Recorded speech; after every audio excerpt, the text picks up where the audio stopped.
नमस्कार दोस्तों, स्वागत है आपका अनसुनी टॉक चैनल पर, जहां हम आपके लिए लाते हैं अनसुनी कहानियां जिनके बारे में बहुत कम लोग जानते हैं। आज हम बात करने जा रहे हैं जितिया पर्व और उससे जुड़े लोकगीतों की, जो नेपाल और पूर्वी भारत में प्रचलित हैं।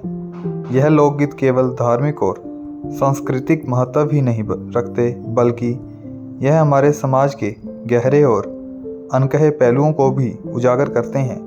तो आइए जानते हैं जितिया लोकगीतों की अनसुनी कहानी। जितिया पर्व का नाम सुनते ही हमारे मन में त्योहार, रीति रिवाज और पूजा पाठ की छवि उभरती है, परंतु इस पर्व से जुड़े लोकगीतों में छिपी अनसुनी कहानियाँ शायद ही कोई जानता हो। नेपाल और पूर्वी भारत के बिहार, झारखंड और उत्तर प्रदेश के कुछ क्षेत्रों में मनाया जाने वाला यह पर्व खासकर माताओं के लिए होता है। वह अपने बच्चों की लंबी उम्र और सुख समृद्धि के लिए इस पर्व का व्रत रखती हैं। जितिया लोकगीत न केवल व्रत के दौरान गाए जाते हैं, बल्कि यह सदियों से चली आ रही सांस्कृतिक धरोहर का हिस्सा हैं। इन गीतों में नारी की शक्ति, संघर्ष और उसकी ममता की कहानी सुनाई जाती है। परंपरा के अनुसार महिलाएं रात भर जागकर इन लोकगीतों को गाती है, जिनमें वह अपनी आस्था, प्रेम और त्याग को व्यक्त करती हैं। जितिया के लोकगीतों की सबसे बड़ी विशेषता यह है कि वह मौखिक परंपरा का हिस्सा हैं। इनमें बहुत सारे गीत ऐसे हैं जो अब लुप्त होने के कगार पर हैं। यह गीत न केवल धार्मिक महत्व रखते थे, बल्कि इनमें समाज के बदलते स्वरूप, औरतों के संघर्ष और उनके अधिकारों की भी झलक मिलती है। क्या आप जानते हैं कि जितिया के लोकगीतों में केवल देवी देवताओं की आराधना ही नहीं, बल्कि प्रकृति, खेतीबाड़ी और पशुओं के महत्व की भी बात की होती है। इन गीतों में उन नायकों की भी चर्चा होती है जिन्होंने समाज के लिए कुछ अनोखा और महत्वपूर्ण किया। यही कारण है कि जितिया के गीत केवल पर्व तक ही सीमित नहीं हैं, बल्कि यह जीवन के हर पहलू को छूते हैं।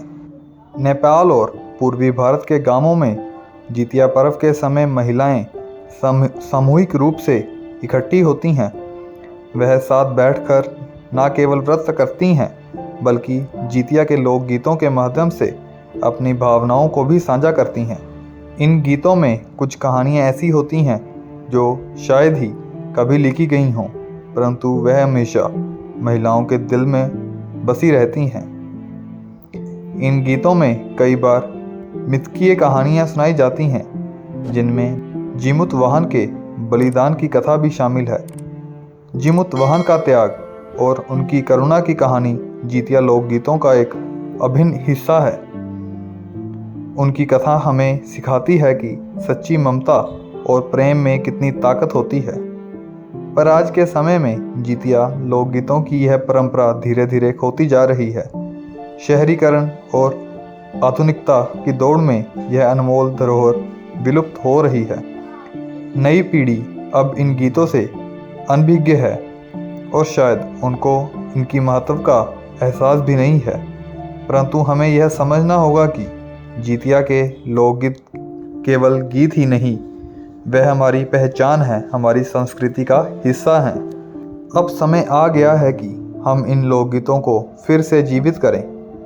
हमें यह सुनिश्चित करना चाहिए कि इन गीतों की अनसुनी कहानियाँ आगे भी पीढ़ियों तक पहुँचे। हमें अपने बच्चों को यह सिखाना चाहिए कि जितिया के ये गीत हमारे पूर्वजों की मेहनत, त्याग और ममता की अमूल्य धरोहर है।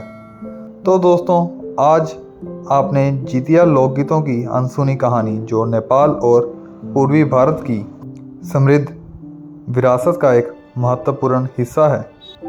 अगर आपको हमारी यह कहानी पसंद आई हो तो कृपया इसे लाइक करें, शेयर करें और हमारे चैनल को सब्सक्राइब करें, ताकि हम आपके लिए और भी ऐसी अनसुनी कहानियाँ लेकर आते रहें। धन्यवाद। फिर मिलेंगे एक नई कहानी के साथ, केवल अनसुनी टॉक पर।